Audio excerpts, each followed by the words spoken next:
This next question was generated from a WVVA viewer. They ask, residents for and against mountaintop removal mining have gone to great lengths to have their position heard from southern West Virginia all the way to Washington, D.C. Where do you stand on the method, and what do you say to those who oppose your view? We start with Mr. Rahall, 2 minutes. I support mountaintop removal mining. My record in support thereof has been very clear back to 1977, my first year in Congress, when I fought back environmental efforts then to abolish the practice.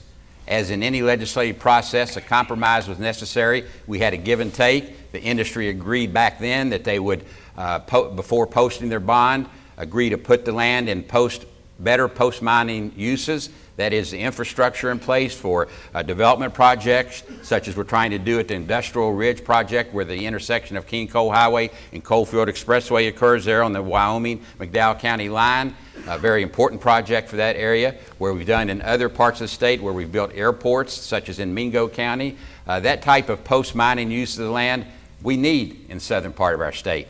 We can have it done in a balanced way that protects our jobs, that MTR provides our people, and that protects our environment at the same time. West Virginia was a leader, has been and is a leader in reclamation. I've toured the oldest reclamation site in West Virginia, and you cannot tell that it was ever a reclamation, a coal mining project. I also know very well that there's a growing movement in the Congress, and nobody can dispute it, to eliminate this practice once and for all. I am in a minority.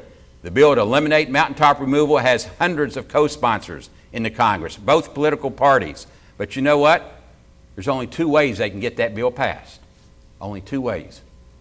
One is to amend the Federal Surface Mining Act, SMACRA as it's called, and that goes through the Committee on Natural Resources.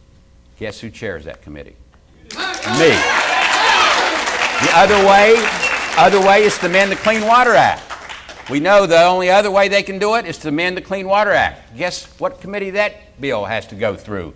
The Transportation and Infrastructure Committee. Guess who's vice chairman of it? Me. Guess who's stopping the bill?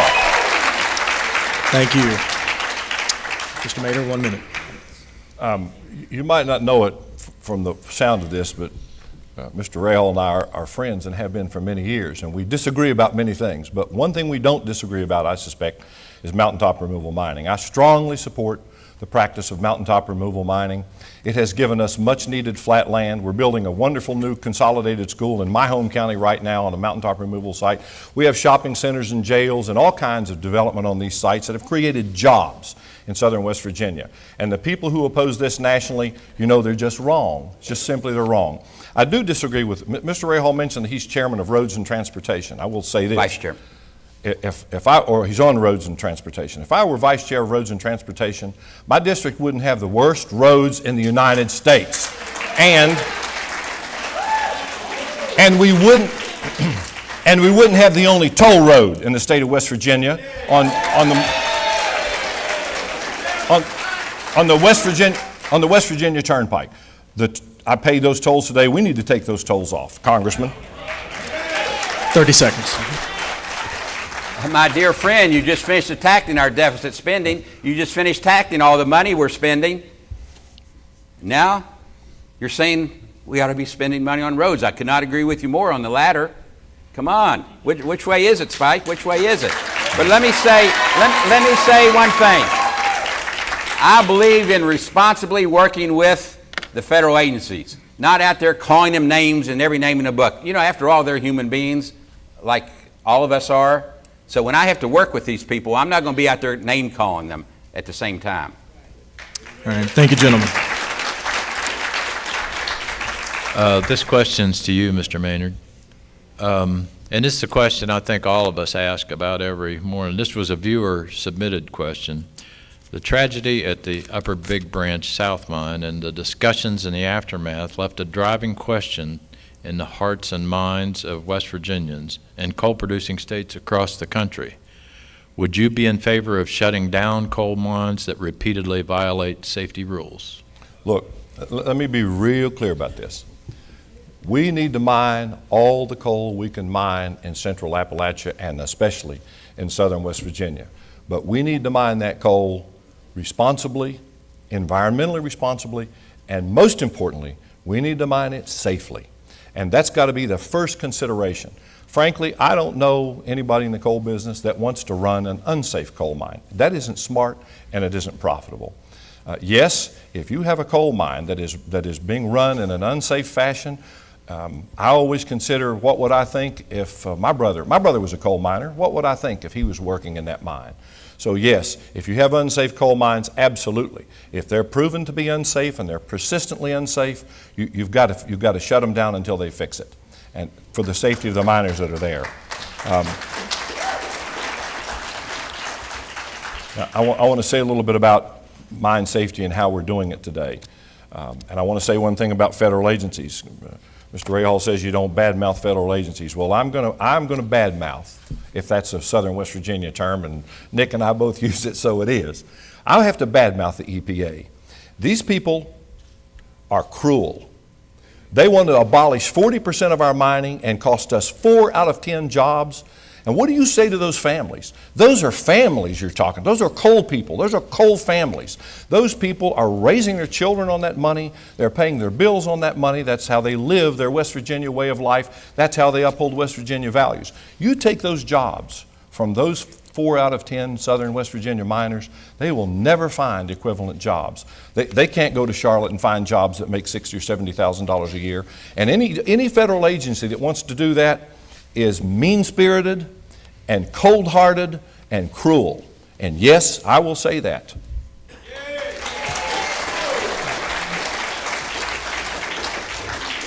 Mr. Rahall, you have a minute for rebuttal. I'm sure my opponent knows that it's the Mine Safety Health Administration that controls safety in our nation's coal mines. The tragedy that's occurred at UBB this year, and I was there with our families for virtually 7 days a week, 24 hours each day. I still meet with the families when they get briefings on the investigation. Those tragedies and the other fallen miners in our state of West Virginia, 41 I believe is a figure this year.